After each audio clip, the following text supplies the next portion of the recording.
اگر ہم اپنے معبودوں کے بارے میں ثابت قدم نہ رہتے تو یہ ضرور ہم کو بہکا دیتا اور ان سے پھیر دیتا، اور یہ انقریب معلوم کر لیں گے جب عذاب دیکھیں گے کہ سیدھے رستے سے کون بھٹکا ہوا ہے۔ اے پیغمبر، کیا تم نے اس شخص کو دیکھا جس نے اپنی خواہش نفس کو اپنا معبود بنا رکھا ہے؟ تو کیا تم اس کے ذمہ دار ہو سکتے ہو؟ یا تم یہ خیال کرتے ہو کہ ان میں اکثر سنتے یا سمجھتے ہیں؟ نہیں، یہ تو چوپایوں کی طرح کے ہیں، بلکہ ان سے بھی گئے گزرے۔ بھلا تم نے اپنے پروردگار کی قدرت کو نہیں دیکھا کہ وہ سائے کو کس طرح دراز کر کے پھیلا دیتا ہے، اور اگر وہ چاہتا تو اس کو بے حرکت ٹھہرا رکھتا؟ پھر ہم سورج کو اس کا رہنما بنا دیتے ہیں، پھر ہم اس کو آہستہ آہستہ اپنی طرف سمیٹ لیتے ہیں۔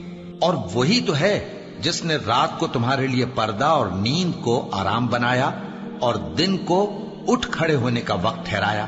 اور وہی تو ہے جو اپنی رحمت یعنی مے کے آگے ہواؤں کو خوشخبری بنا کر بھیجتا ہے، اور ہم آسمان سے پاک نتھرا ہوا پانی برساتے ہیں تاکہ اس سے شہر مردہ یعنی بنجر زمین کو زندہ کر دیں، اور تاکہ ہم وہ پانی بہت سے اور آدمیوں کو جو ہم نے پیدا کیے ہیں پلائیں۔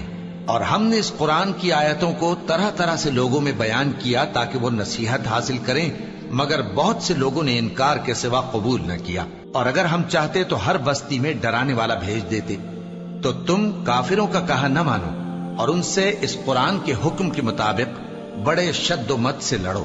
اور وہی تو ہے جس نے دو دریاؤں کو ملا کر چلایا، ایک کا پانی شیریں ہے پیاس بجھانے والا، اور دوسرے کا کھاری کڑوا، اور دونوں کے درمیان ایک پردہ اور مضبوط اوٹ بنا دی ہے۔